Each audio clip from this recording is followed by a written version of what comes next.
Saludos cordiales, amigas y amigos. Qué gusto compartir de nuevo con ustedes. Les agradecemos por permitirnos ingresar a sus hogares. El nuestro es un país multicultural. Eso significa que hay un conjunto de pueblos con infinidad de saberes. Lo importante es que esos saberes puedan confluir, puedan ser reconocidos y puedan ser respetados. Eso como nación nos da mayor fuerza en el contexto internacional. Por ello hay que destacar el gran esfuerzo que hacen algunos ecuatorianos y ecuatorianas por reconocernos interculturales y lograr que de ese modo avancemos como país. Ustedes conocen que hay hijos de migrantes internos, fundamentalmente indígenas, que han llegado a las ciudades más grandes del país, pero sin ninguna oportunidad. No han podido insertarse en el sistema educativo o lo han hecho con enorme dificultad. Peor sus padres. Sus padres, aún muchos, siguen siendo analfabetos. Irma Gómez es una ecuatoriana mestiza, voluntaria y educadora que decidió vestir de este modo tan elegante, pero que decidió también pensar y vivir como indígena. Ella es ejemplo de esfuerzo y es un aporte real para esa búsqueda inmensa del pueblo ecuatoriano de equidad y justicia. Nos sentimos hondamente emocionados con su presencia. Hemos ido descubriendo a lo largo de estas semanas el trabajo inmejorable que usted hace. Destacamos muchísimo. Usted trabaja de modo específico desde hace 20 años en el mercado mayorista de Quito, con esos vendedores que llegan con sus productos agrícolas, pero que se mantenían al margen de la educación. ¿Cuándo empezó su historia de educadora hace 20 años? ¿En qué condiciones, más bien? Bueno, tendría que recorrer antes de 20 años. Tuve una experiencia, creo un poco particular, ¿no? Porque estaba siempre relacionada con la iglesia, estuve un poco en el oriente trabajando con justamente poblaciones indígenas, pero en cuestión de pastoral. Hasta que se decidió ser educadora. Y vine a Quito. Entonces tuve un problema de salud en la Amazonía. Y bueno, el obispo me dijo, sabes que para servir a Dios no necesitas quedarte aquí en la Amazonía porque eso puede costarte la vida, entonces tienes que irte a otro lugar donde no te afecte tu salud. Entonces vine a Quito y me involucré mucho en la organización indígena en la CONAIE y conocí a los compañeros del mercado mayorista y empezamos con un grupo de misioneros también en el sur a hacer alfabetización.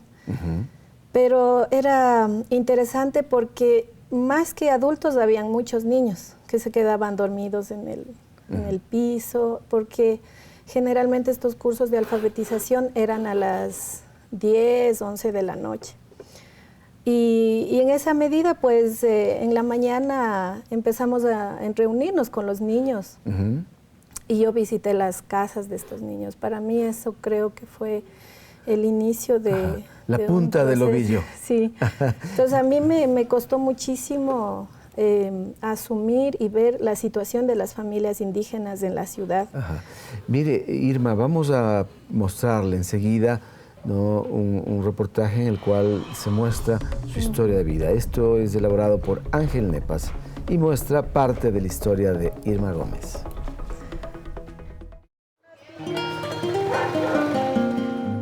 Soy quiteña, mi papá es también quiteño, mi mamá es de Argentina, entonces soy una ciudadana latinoamericana.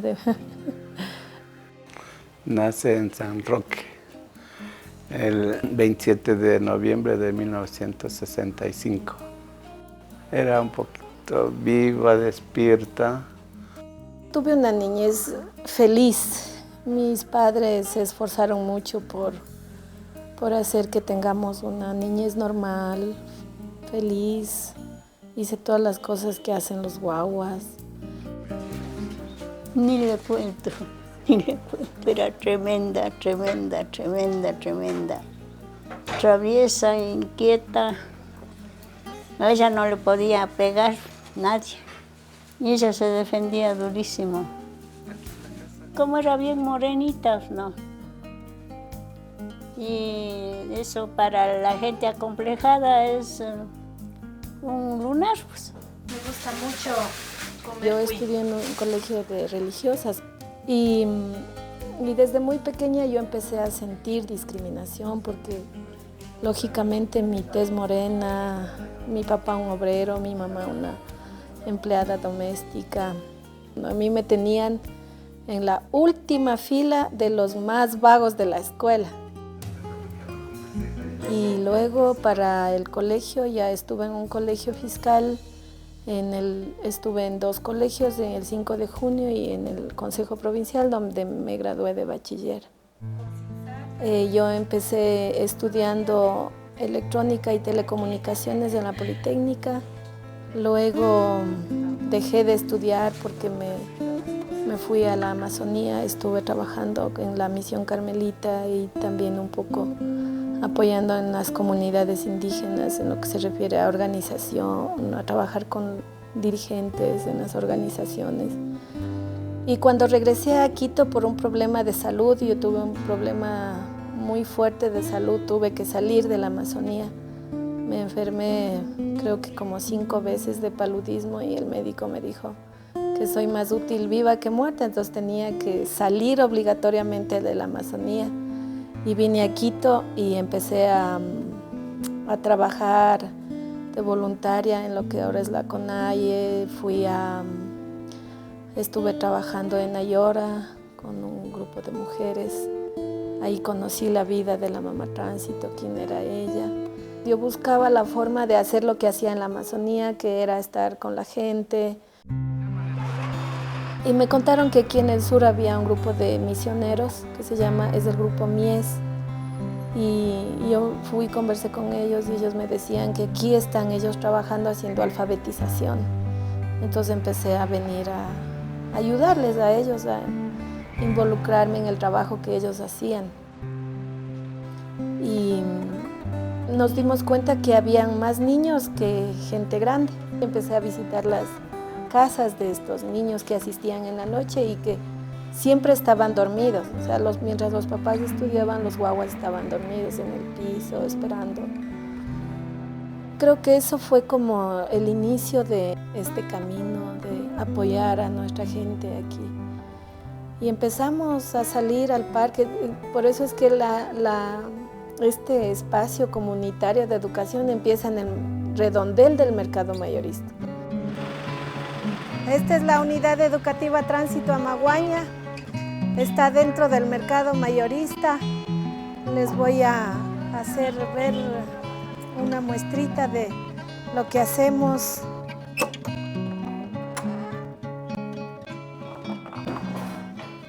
Tengan la bondad de pasar. Bueno, aquí podemos ver un poco en chiquito todo lo que los guaguas hacen, desde los más chiquitos hasta los más grandes. Siempre nosotros trabajando mucho la cuestión de la identidad, de la transmisión oral, lo que aprenden de sus padres, de sus abuelos, para que aquí en esta selva de cemento que decimos no se pierdan las cosas más importantes, ¿no? Que son estas raíces culturales tan valiosas que tenemos. Al mismo tiempo que conocí, ella también estaba estudiando en la UTPL, Universidad Técnica Particular de Loja. Y yo también estaba intentando estudiar en esta universidad, pero yo luego pasé a la Universidad Politécnica Salesiana.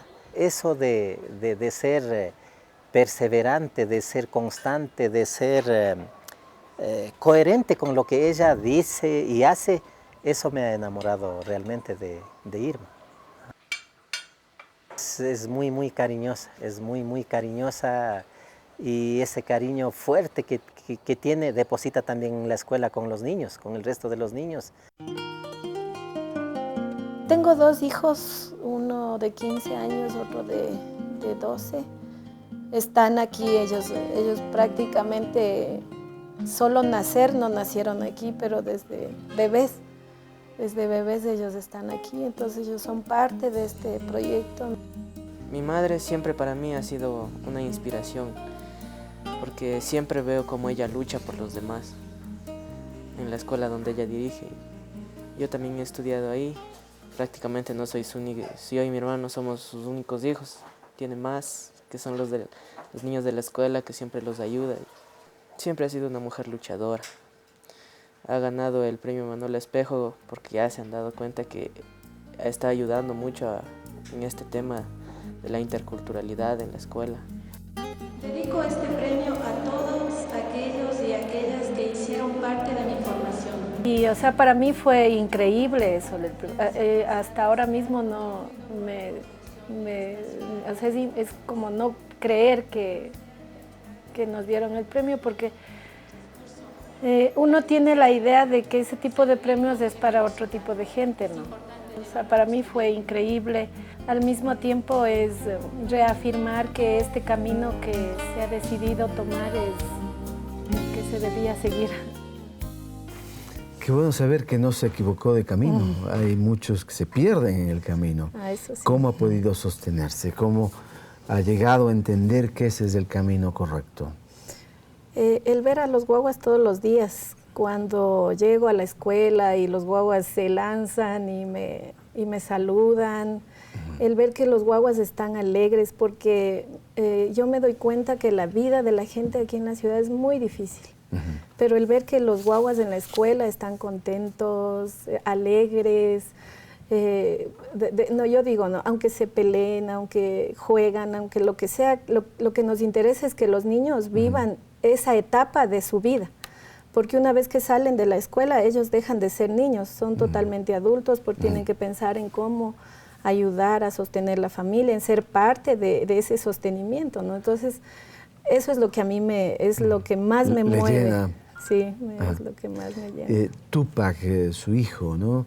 Él dice algo que me parece tan generoso. Sabemos que no solo somos dos los hijos de mi mamá, hay muchos más que son sus estudiantes. Eso supongo que le reconforta más todavía. Claro, y también me tengo un poco de culpa porque siento que a lo mejor para mis hijos no estoy dando lo necesario, pero sí me involucro mucho en la vida de la gente. Creo que es un defecto que tengo, porque al contrario. Me duele lo que les pasa y entonces a veces cuando hay problemas muy fuertes me olvido de la familia, de los hijos, entonces digo a mi hijo, sabes, en la casa hay lo que necesitas, harás algo y comerán los dos y me voy porque tengo que ir al hospital o porque hay que hacer alguna gestión. Eso y ellos muestra ya han también, asumido también eso. Eso muestra también otro modelo de maestro, ¿no? Porque maestro no es aquel que va hasta la pizarra y dice 4 cosas incompletas, sino es aquel que con su vida termina siendo un ejemplo. Bueno, sabe que mi idea de maestro, yo en mi vida quise ser maestra. Tuve una muy mala experiencia en mi infancia cuando estuve en la escuela. Muchas veces he hablado con mi papá que, claro, para él la mejor educación para su hija era llevarla a una escuela religiosa, pero para mí eso fue muy duro. O sea, desde muy niña, claro, sentía mucha discriminación y también violencia porque me castigaban las monjitas, ¿no? Pero eso fue que yo nunca quería ser maestra. Pero cuando me encontré con estos guaguas, yo aprendí a ser maestra con ellos, porque ventajosamente, y no se puede generar esto, un poco de desacuerdo en los maestros, yo era simplemente una bachiller con sueños, con ganas de estar con la gente, y entonces no fui a la universidad en ese momento. Entonces yo, todo lo que significaba educación era totalmente desconocido para mí. Todo lo que es las teorías, los conceptos y esas cosas, ¿no? Muy bien. Irma, vamos a hacer una pequeña pausa para seguir disfrutando de esta deliciosa conversación con Irma Gómez, esta maestra que decidió un día transformar su propia vida. Se convirtió en indígena. Culturalmente eso es posible. Ella lo demuestra. Volvemos enseguida.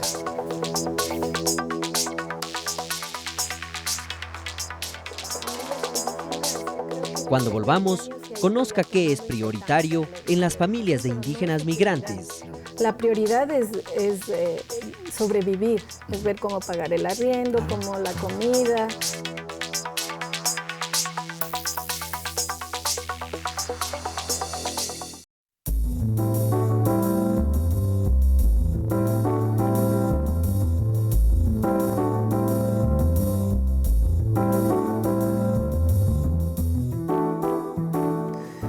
En nuestro medio siempre nos dijeron que lo indígena valía poco, no era trascendente, se pensaba solo en el mundo hispano y eso nos produjo enormes contradicciones porque negamos lo vernáculo, lo originario. Nuestro pueblo es un pueblo mestizo, compuesto por el barbado que llegó a la fuerza, pero también por un pueblo que era dueño de este territorio, de este sitio. Y por eso culturalmente la gente se ha resistido a asumir esa identidad vernácula originaria. Me imagino que llegó un momento clave en su vida que dijo, esta es mi identidad, este es mi camino. ¿Cómo fue? Sabe que nosotros siempre hablamos con los niños en que la ropa es lo más lindo que se tiene, claro. el idioma, los colores, siempre hablábamos de esas cosas. Entonces, por eso el arco iris es tan bello, ¿no? Entonces hubo un momento en que yo decía, yo desde mi posición de chola o de mestiza no puedo decirles a los guaguas, oye, es bonita tu ropa, porque como que hay un desfase, ¿no? O sea, es como el decir, yo estoy arriba y ustedes están abajo. Es lindo, pero no me pongo. Claro. Y también es el entender la situación de la gente. Entonces es ponerse en los zapatos de los demás, es saber cómo sienten, cómo viven, cómo ven las otras personas, ¿no? Y cómo los niños desde esta práctica del verme a mí así, ellos pueden entender que tiene un valor. Entonces para mí, por ejemplo, cuando una vez estábamos en la escuela en una reunión de padres de familia, entonces yo me había olvidado de ponerme las huascas. Y en un momento así como desesperado me pongo y entonces vi la expresión de la gente, para mí eso fue muy decidor, ¿no? Entonces, y el ver que la gente decía, era algo como extraño, al mismo tiempo era como de felicidad, como el sentir que yo soy parte de ellos, ¿no? Entonces fue un momento muy, muy espectacular y también cuando fui a la comunidad por primera vez y conocí a la familia de y además es una vestimenta preciosa. ¿De cuántos pueblos es de esta vestimenta? Bueno, tengo el anaco, es un poco quiteño, pero los bordados son de Saraguro. Y la blusa es más bien puruá, que es del pueblo también un poco de Guaranda y de Chimborazo. Y la bayeta, que es específicamente de la provincia de Bolívar. También he estado investigando cómo era la ropa propia de Quito, porque también quiero identificarme, ¿no? Mis hijos dicen con los somos indígenas quiteños. Guaranquitos, dicen ellos. Guaranquitos, entonces Guaranda y Quito. Y Guaranda y Quito, entonces es ir buscando esas cosas que se perdieron. ¿Y ha podido descubrir ya algunos rasgos del vestido indígena antiguo? Sabe que es muy difícil, porque hay muchas cosas que se han ido documentando, pero después de la colonia. Y entonces una de las cosas que he visto es como muy primitivos que se nos ven, o sea, cómo nos veían antes de la conquista y cómo nos veían después, o sea, es una cosa un poco ambigua, muy Pero muy en los hallazgos arqueológicos, por ejemplo en la Florida hay esos hallazgos importantísimos que son pre-incásicos, ¿no? Claro, sí. Los bordados todavía no he podido, pero sabe que es interesante en estas cosas de la vida. Nosotros hicimos con el Banco Central un documental sobre los rumipambas. Y ahí pudimos ver la gente esta que entiende de estas cosas, querían hacer exactamente la ropa como era, ¿no? Ya. Y es una ropa muy hermosa. ¿Pudieron hacerlo? Sí, sí, sí. Ajá. Sino que nos contaban que era muy costosa por el hilo que significaba, porque ellos querían hacer exactamente desde el hilado, Ya. el tejido, los bordados y todo Y eso. como había también intercambio comercial, hay muchos elementos propios de la costa en la vestimenta. Sí.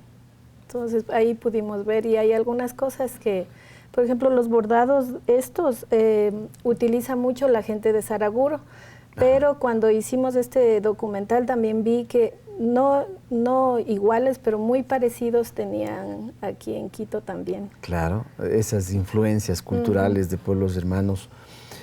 Bueno, empecemos a buscar aquí entre los videos otros contenidos que nos permiten nutrir esta conversación. Éxodo, modelo, contracorriente. ¿Qué le parece? ¿Por dónde empezamos? ¿Quizá por aquí? Sí, puede ser. Sí, a ver, usted tiene el control, Irma, por favor. Entonces, Vamos a hacer un solo clic en contracorriente. De la casa se sale a la 1:30 de la mañana, estamos aquí a las 2, nos tapamos el puesto, nos ponemos a vender, a descargar el camión. Nos vamos a las 6 a la casa a volver con la mochila y a estudiar. Yo salgo de mi casa a las 1:30 y aquí me mandan a las 6:30 para llegar a mi colegio a las 7. Termina el horario de clases y regresamos acá nuevamente para seguir trabajando. Después tapamos el puesto, irnos a la casa, hacer los deberes y al día siguiente hacer lo mismo. estos 22 años ha sido muy difícil que entiendan este proyecto de educación. Eso es lo más difícil que hemos vivido, o sea, la visión de la autoridad estatal. O sea, no se puede tenerles a los guaguas atrás de un pupitre sentados todo el día. A veces se duerme, por ejemplo, Fausto, a quienes ustedes conocieron, a veces viene súper cansado y dice, oiga, señor, yo estoy con sueño.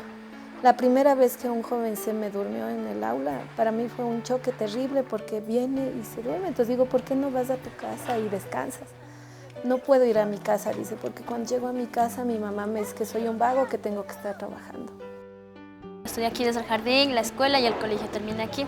Ingresé a la universidad y estoy en primer semestre. Aquí he realizado muchas cosas con libertades, así como en mi casa puedo realizarlo. Aquí no hay nada que no puedes hacer eso. Entonces yo siempre puedo hacerlo y con mucha libertad y con mucha facilidad y igual con mucha diversión como en mi casa mismo lo siento. Toda esta escuela nos gustaron, todo el mundo, es porque aquí hay dos idiomas, quichua y castellano. Esta está con la universidad y estoy contento porque de aquí se fue a la universidad. Yo le pagué, esa universidad también me ayudó a la Sentima, donde aquí es como uno también no se conoce. Mi aspiración era hacer algo en la vida, no seguir aquí, ni ser uno más de ellos, ser un profesional. Es buena gente, me apoya en todo y le quiero como mi segunda madre. Ñuka mashi irma ñupaychani minini ñuka tukuy shunquywan ñukata wichimo llukshichishkamanta ñupaychani señor Irma. Ahí están ejemplos vivos del esfuerzo amoroso que ustedes cumplen allí. Este es un modelo educativo diferente. ¿En qué consiste? Explíquenos. A ver, es un modelo educativo. Bueno, cuando usted tiene el concepto de lo que es ir a la escuela, cualquier persona tiene la idea de que ahí van y cumplen unos horarios y todo es estrictamente señalado. Y que tienen un uniforme y que lo hacen todo bajo el aula. Así es. Entonces, bueno, nosotros siempre decimos que nos adaptamos a las necesidades de estos niños. Entonces, generalmente hay un registro de asistencia, donde nosotros, si pusiéramos todos los días la asistencia a estos niños por asistencia, en el sistema regular perderían. Claro, perderían, ¿no? Porque además a nosotros nos interesa que puedan ir a la comunidad y estén en contacto con su familia, porque no queremos que haya ese rompimiento. Entonces muchas veces nos piden permiso para irse porque se murió alguien o porque van a cosechar o a sembrar y se demoran un tiempo, periodos largos, por ejemplo 15 días, a veces hasta un mes. Pero sin embargo de eso regresan y nosotros les seguimos recibiendo. Y ahí hay un trato personalizado. Exactamente, o sea, hay que hacer un proceso individual con los niños, con los jóvenes, un esfuerzo tanto para el maestro como para el estudiante, ¿no? Entonces, también es en cómo se, bueno, hay dentro del Estado hay esto de las planificaciones y de todo. Nosotros tratamos de cumplir en lo que sea posible, pero es muy complicado cuando tenemos estas situaciones complejas de vida. Entonces, las tareas, por ejemplo. Y la familia indígena, la familia que llega con sus productos al mercado, ¿tiene una preocupación real sobre el proceso de formación educativa? Bueno, sabe que para las familias indígenas creo que en estos 20 años se ha ido ya tomando importancia a la educación, pero no es su prioridad. No. La prioridad es sobrevivir, es ver cómo pagar el arriendo, cómo la comida, el vivir día a día. Cuidar la cosecha, ¿no? Exactamente, o sea, es un montón de cosas. El hecho de haber logrado que 280 niños asistan, aunque sea días sí, días no, es un logro importantísimo de esta experiencia, porque inclusive es una resistencia de los mismos padres, por ejemplo, a que aprendan en quichua. Muchos al inicio no querían. Entonces es el ir formándonos, educándonos todos, ¿no? Ellos, nosotros, los niños. Por eso es una educación muy, muy comunitaria. Gracias, Irma. Vamos a hacer una pausa brevísima. Al volver seguiremos hablando de este modelo educativo que tiene Irma Gómez, esta educadora en el sur de Quito y que debería replicarse en otros puntos del país. Ella ya nos contará. No se vayan, tenemos cosas muy interesantes para seguir charlando. Ya venimos.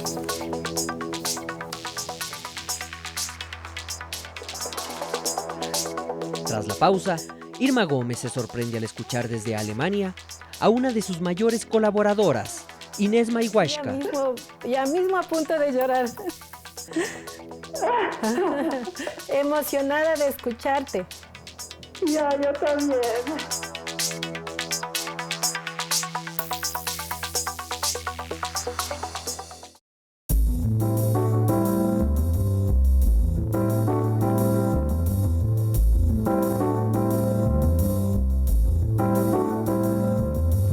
Irma Gómez un día decidió trabajar con los más pobres de los pobres y por ello fue a ese sitio donde los niños estaban recostados en la calle, en las veredas, sin poder incorporarse a este sistema, a este modelo que usted propuso, recogiendo la experiencia de Dolores Cacuango y de Tránsito Amaguaña. ¿Cómo ha podido financiarse? Bueno, nosotros somos una organización que es la COINDIA, está constituida por algunos padres de familia, compañeros educadores, maestros, que somos los que impulsamos todo el proceso de autogestión. Y tienen una linda edificación. ¿Cómo la consiguieron? Bueno, al inicio el grupo misionero del sur nos ayudó porque en España hay o por lo menos en esa época había un rubro que era el 007 de todos sus impuestos que la gente pagaba. ¿En algún municipio? Sí, en el municipio de Antequera. En Antequera. Entonces ellos habían ofrecido que este rubro iba a ayudar a algún proyecto en Sudamérica. Entonces estos jóvenes misioneros nos dijeron que hagamos el proyecto y que presentemos.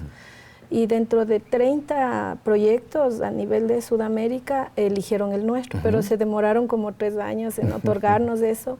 Y estos jóvenes al final, cuando ya dijeron que eso era para el proyecto de la escuela, había el rumor de que a lo mejor no nos iban a dar y todo, armaron toda una campaña y estuvieron 40 días haciendo vigilia afuera municipio hasta exigir que nos proporcionaran. ¿Y ha eso. habido aportes nacionales también? ¿El Estado ha puesto algo para...? Bueno, en lo que es la infraestructura y todo eso, no. O sea, el Estado nos ayuda, se podría decir, como entre comillas, con los 5 maestros que estamos como de planta ahí. Ajá, ajá. Los demás son pasantes, compañeros jóvenes que hacen al final del bachillerato, nosotros decimos servicio comunitario, entonces es trabajar con los niños, ayudarnos. ¿Y por qué no han de esa podido forma. convertirse en entidades públicas? Bueno, nosotros pensamos que en cómo se está ahora manejando la nueva ley de educación, el nuevo reglamento, y con también la visión de la autoridad estatal, sí. Es un poco complicado mantener este modelo, ¿no? Porque todo está estandarizado, los niños no pueden faltar, que debería ser eso lo ideal. O sea, nosotros no nos oponemos a que eso tiene que ser así, o sea, nosotros defendimos mucho también la ley de educación y pero aportamos. probablemente ese modelo no responde a esta necesidad particular que tienen determinados sectores sociales, como el de los vendedores informales. Claro, entonces, mire, nosotros en estos 20 años nos han querido mandar profesores que no conocen sobre cómo es el trabajo con estos niños. Nosotros en la escuela todos metemos la mano si un niño necesita que le bañemos, que le limpiemos, por un montón de situaciones. O sea, nadie dice no puedo. Todo, como decía la Anita, ¿no? O sea, todos ahí, es prohibido decir no puedo. ¿Y la ahí Anita tiene beca en la universidad o no? Sabe que ahora estamos gestionando con el municipio, pero una de las cosas es que, bueno, nosotros somos particulares. A nosotros nos dieron este membrete de particular al inicio, cuando no teníamos absolutamente nada, solo teníamos los niños que querían estudiar. Entonces, la autoridad del Estado dijo, no tenemos profesores, no tenemos infraestructura, usted si quiere tener una escuela tiene que hacer todo un proyecto, y no teníamos nada. Entonces, al final de 4 años que éramos ilegales, éramos una institución fantasma y todo esto, nos permitieron funcionar como particular y desde ahí venimos encaminados a este... Y por eso supongo que el Estado no reconoce la calidad de los estudiantes y no ofrece las ayudas que Y claro, ahora podría ofrecer. en este nuevo sistema hay solo o públicas, privadas o fiscomisionales. Entonces, como nosotros estamos catalogados dentro de lo privado, entonces estamos privados de libros, privados de todas las cosas que Pero eso las autoridades ser educativas deberían sensibilizarse. Creo que hay tecnócratas en los mandos medios que no logran entender estas nuevas propuestas, pero hay que seguir luchando, Irma, para lograr, porque hay mucha gente que les acompaña en esto. No sé si usted en el mundo reconoce a personas que están del lado suyo. Sí, bueno, tengo que decir que, por ejemplo, ustedes deben conocer, Tony el Suizo es uno de los compañeros que nos... o sea, bueno, fuimos compañeros de trabajo cuando estábamos en la Amazonía. Y él ha podido ayudar también. Y él siempre nos está echando entre las mujeres, una mano. ¿Hay quienes usted puede recordar que hayan aportado, que estén acompañándoles? Sí, bueno, hay muchísimas personas. Lo que pasa es ¿Ecuatorianas fuera? Ecuatorianas fuera. Ajá. Inés Mayhuasca, por ejemplo. Ella, por ejemplo, ella vino a la escuela nuestra de voluntaria a los 19 en Alemania, años. ¿No? Y ella es alemana, ecuatoriana alemana. Ajá. Y ella se enamoró mucho de nuestra escuela y ella nos está ayudando mucho en lo que es apoyar a nuestros estudiantes. Es como una especie de beca que ella envía para estos jóvenes que están en la universidad y como una contraparte es el compromiso de estar con los niños, echándonos y entonces, una mano. ¿Y qué le podría decir usted a Inés Mayhuasca pues, por ese esfuerzo? Es que ella es de las personas que nos ayuda a sostener la escuela. O sea, sin la ayuda de ella, o sea, sería muchísimo más difícil trabajar. ¿Y qué le puede decir Inés Mayhuasca a Irma Gómez? Pues no sé qué. ¿Qué podría decirle? Imaginémonos. Inés, ¿le puede decir algo a Irma? Sí, claro, puedo.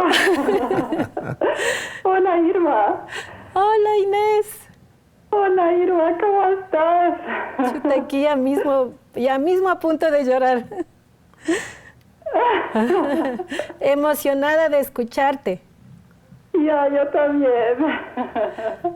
Irma, Inés, ¿cómo ven desde Alemania el esfuerzo que hace este grupo de maestros ecuatorianos? Me parece un esfuerzo muy, muy impresionante. Me parece muy impresionante que pueden encontrar una manera de dar educación a esos niños y sobre todo de la manera como lo hacen, me impresiona mucho. Creo que más me impresiona es que yo veo que siempre han visto las necesidades de los niños desde el principio y creo que eso se lo puede ver en la escuela, en todo lo que hacen, cómo está organizada, también en los objetivos del aprendizaje que tienen, también en la manera como comunican con los niños y todo. Entonces es un trabajo que me impresiona mucho. También porque necesita mucha fuerza, porque yo sé que la escuela siempre ha tenido que luchar mucho por su existencia y creo que también sobre todo por poder hacer las cosas como a ellos les parece bien y eso me parece muy impresionante. Muy bien, muchas gracias Inés. Supongo que ella es hija de Mesías Mayhuasca, ¿no? Este gran músico que lo admiramos desde acá. Gracias Inés, un gran abrazo y qué bueno que se haya sumado a esta iniciativa notable de estar en contacto y apoyar a este proyecto de educación. Ha sido un honor para mí poder hablar con ustedes y un saludo muy grande para ti, Irma. Y a ti también un abrazo enorme. Un abrazo. Qué bueno contactar a las dos. ¿La escuela de ustedes, el colegio, ha recibido apoyos de ONGs, acaso? No. Bueno, nosotros sabemos que las ONG siempre tienen condiciones que se deben cumplir y nosotros desde el inicio somos como la mamá tránsito, o sea, estamos aferrados en lo que queremos y no queremos que nadie nos delimite lo que tenemos que hacer. Y eso pasa con las ONGs, ¿no? Así es. Si alguna vez una ONG vino y nos dijo, les damos todo, infraestructura, mobiliario, todo lo que ustedes nos pidan les vamos a dar.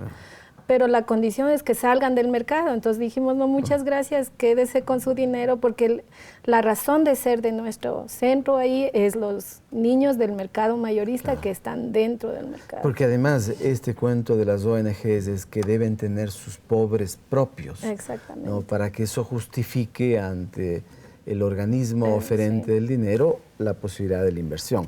Pero eso termina siendo en muchos casos, no en todos, hay ONGs también respetables, pero en muchos casos termina siendo un acto deshonesto. Claro, nosotros hemos visto también instituciones a donde han entrado muchas ONGs, pero nosotros nos preguntamos dónde está la respuesta en los niños, o sea, queremos ver cómo están respondiendo a ¿En qué toda instituciones? Eso. Dígame con franqueza. La franqueza es nobleza, dicen.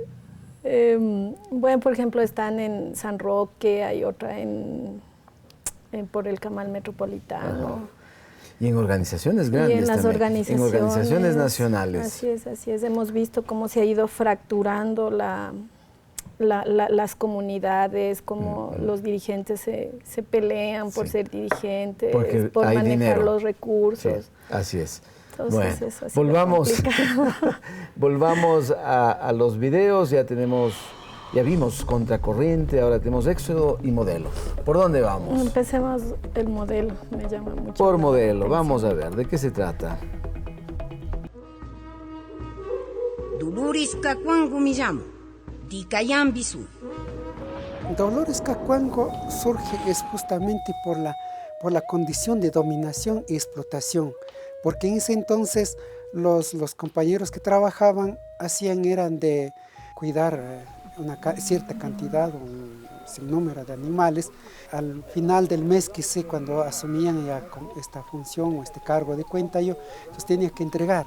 Entonces ahí resultaba que el dueño o los administradores hacían faltar el número de ovejas o de ganado.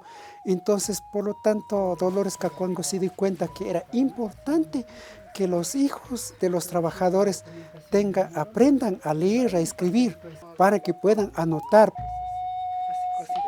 Ese fue el motivo por la que Dolores Cacuango dijo, no, aunque sea letra de los dominadores, de los explotadores, entonces hay que aprender para poder enfrentar con los patrones en este caso. Así surgió la educación. Este sistema de educación era de carácter sindical, o sea, no eran escuelas ni orientadas exclusivamente para indígenas, ni tampoco eran bilingües, sino eran escuelas sindicales.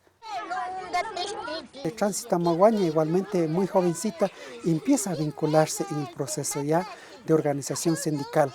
Entonces, en ese momento es lo que Tránsito Amaguaña vincula y toma la posta en cuanto a lo que tiene que ver al sistema de educación, que después ya las organizaciones, las cooperativas en síntesis aquí empezaron a luchar también por la educación.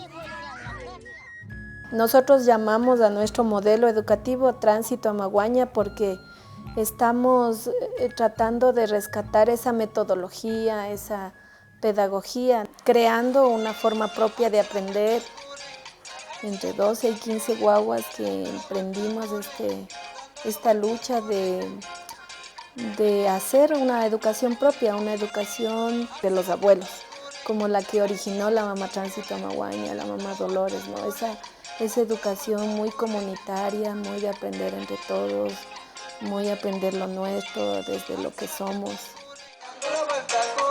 Yo siempre que veo un trabajo que hacen con toda dedicación, con todo cariño, para mí ese es como el premio más grande que puede tener un maestro. Usted tiene detrás de su gran esfuerzo esa experiencia notable de Dolores Cacuango y de Tránsito Amaguaña. Es una experiencia inolvidable, creo yo, para el pueblo indígena y para el pueblo ecuatoriano en general. Pero ellas plantean también la educación desde la necesidad de defender sus derechos, ¿no? Sus derechos laborales. Incluso, ¿su modelo tiene en cuenta aquello también? Por supuesto, porque además la mamá Tránsito nos decía, ¿no? Los derechos están escritos y los guaguas tienen que saber entonces eso. Y entonces esta metodología nosotros la hemos llamado así porque para la mamá Tránsito la escuela era un lugar también de represión. Entonces por ella dice siempre, yo aprendí a leer y escribir, pero no soy escuelera. Entonces para nuestros guaguas es la escuelita, pero es la escuelita con este sentido comunitario de estar juntos, de reencontrarnos, de aprender y de hacer un montón de cosas, ¿no? Muy naturalmente, porque nosotros no podemos ser maestros frente al pizarrón y solo dicta cosas que muchas veces para los niños no pueden tener mucho sentido. ¿Y todas las clases se dictan en español y en quichua? En español y en quichua. Sí. Sabe que nosotros hemos experimentado muchas cosas hermosas con los guaguas, porque el estar aquí en la ciudad genera muchísimos conflictos, ¿no? Entonces, y pierden esa condición de sus padres, ¿no? Eso, en cuanto a idioma. Y entonces sí, el idioma, los saberes ancestrales ayudan muchísimo a centrarle al niño en el propio ser indígena. Claro. ¿no? Y eso es muy importante para nuestra metodología, para que todo este conocimiento ancestral que nos dejaron los abuelos, la mamá Tránsito, la mamá Dolores, al mismo tiempo que escriben, lo sientan. O sea, no es solamente el coger y copiar algo, ¿no? Ellos han generado tenemos una biblioteca entera de folletos con sus vidas.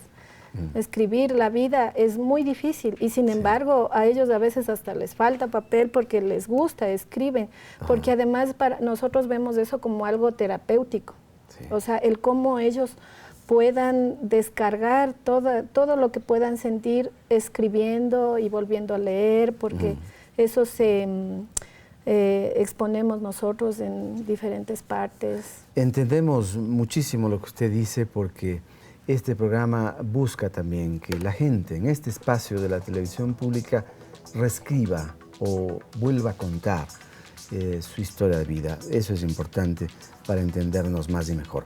Vamos a la pausa, volvemos enseguida. Hay otros temas importantes que tratar con nuestra invitada, Irma Gómez. Ya venimos.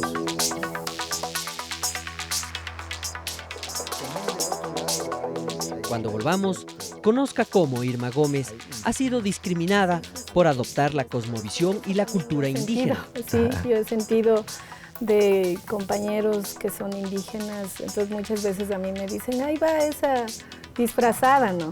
Entonces, pero yo estoy muy convencida de lo que estoy haciendo. A mí me fascina la ropa indígena, yo lo llevo con mucho orgullo.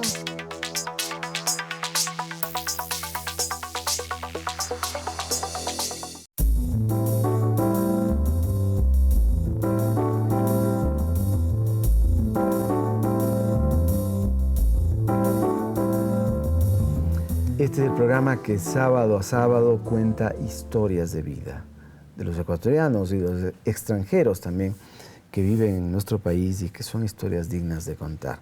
La de Irma Gómez, ni se diga. Irma, vamos a mostrar al público y a usted este video que tenemos también allí, que nos falta por ver. Se llama Éxodo.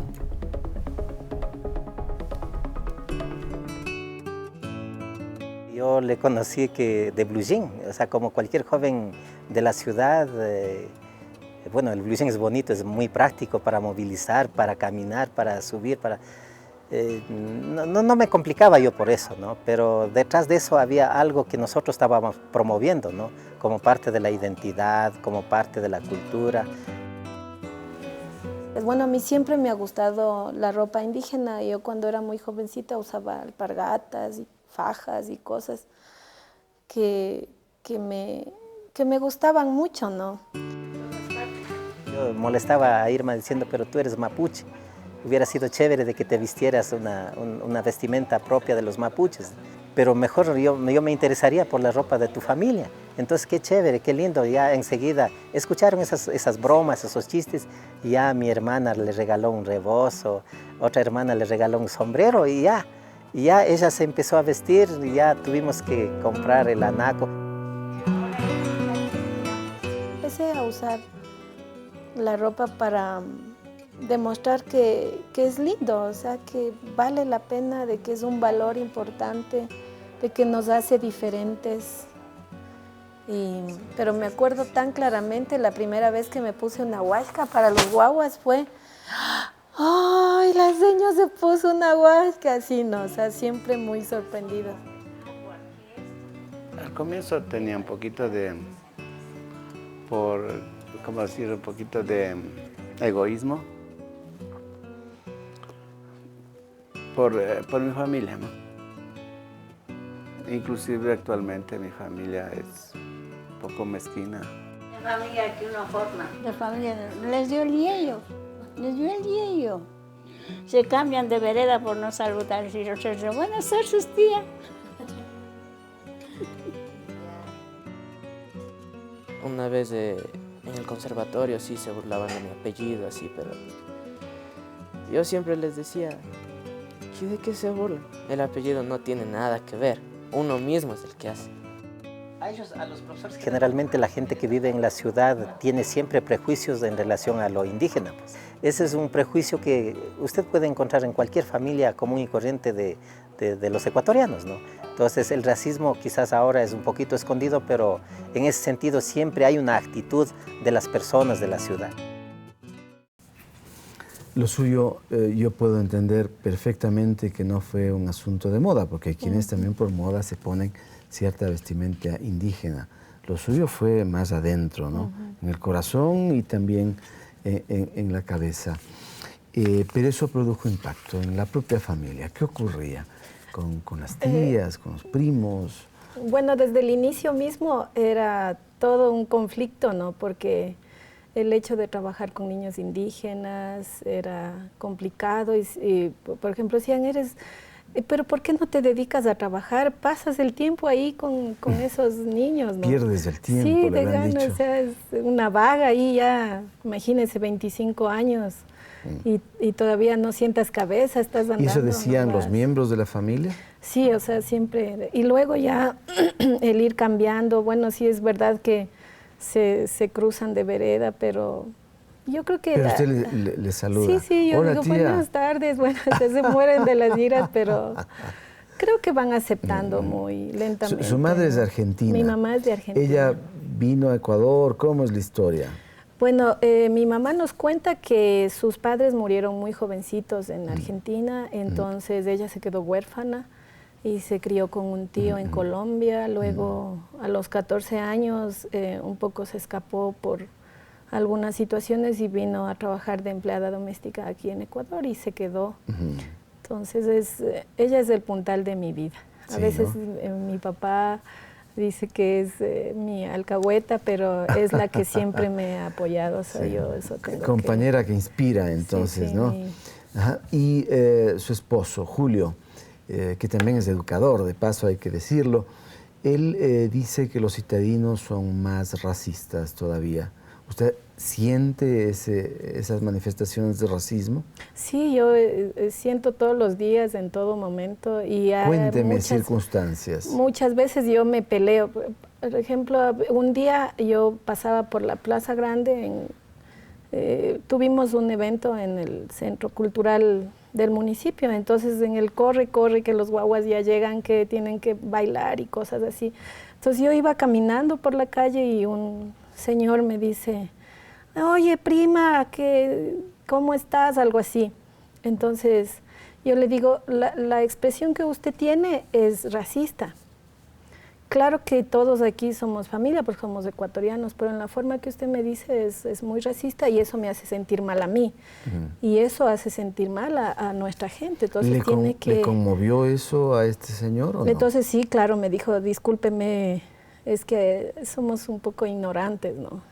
Entonces, pero claro, yo siento que yo puedo defenderme. Yo en cualquier momento, cuando me subo al bus y me dicen María, digo, ¿que usted sabe cómo me llamo? Yo no me llamo María. Digo, no todas las indígenas somos Marías, tenemos nombres diferentes. Entonces yo digo, es racista. Son los estereotipos racistas.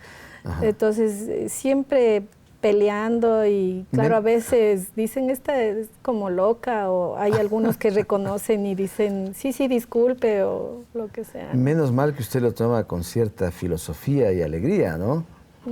Porque lo contrario también produce mayores problemas, ¿no? Sí, por supuesto. Pero a lo largo de la historia de la humanidad ha habido quienes han tenido que enfrentar ese discrimen para cambiar las cosas, ¿no?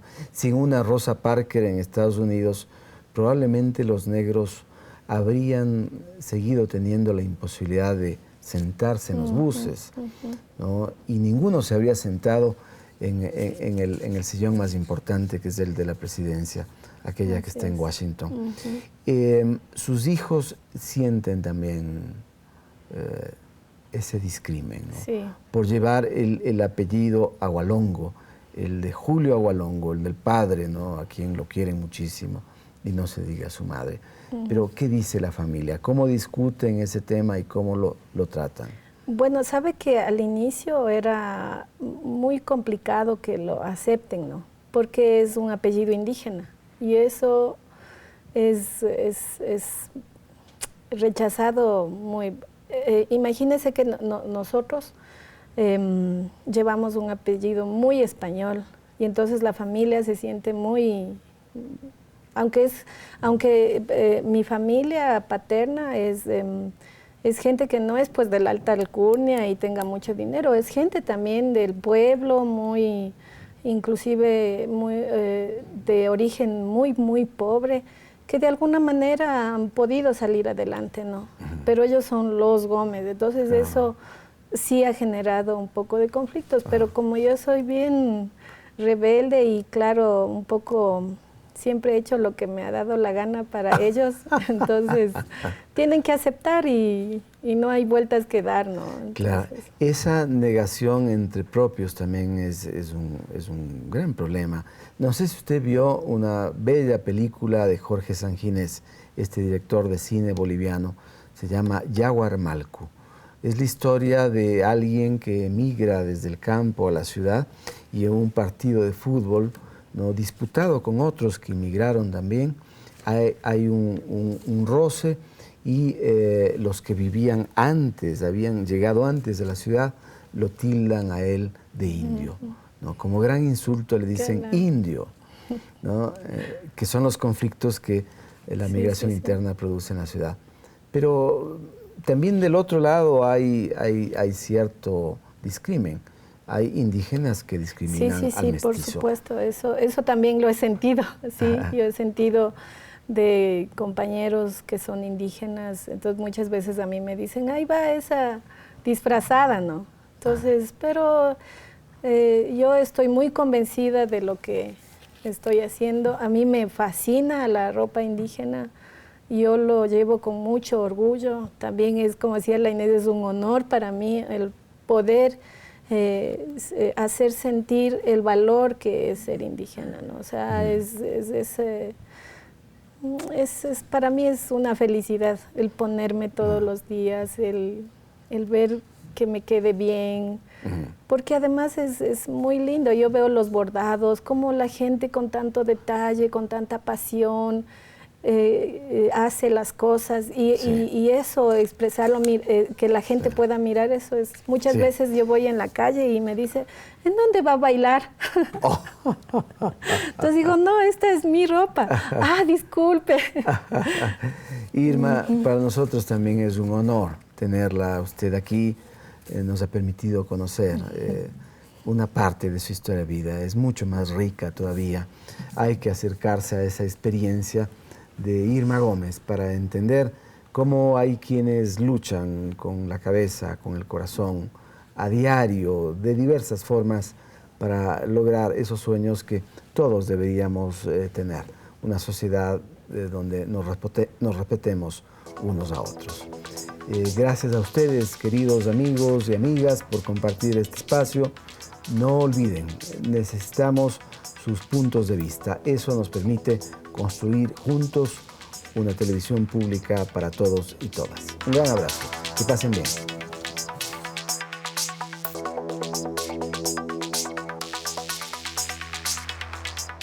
Como ecuatoriana me siento orgullosa del papel que ha hecho a nivel internacional Alex Quiñones. Es un ejemplo de disciplina, responsabilidad y entrega que le otorgan una personalidad brillante que debe seguir cultivando. Y gracias a ustedes, amigos de la Caja de Pandora, por invitarnos a compartir con personajes destacados de nuestro país. Paulina Jaramillo.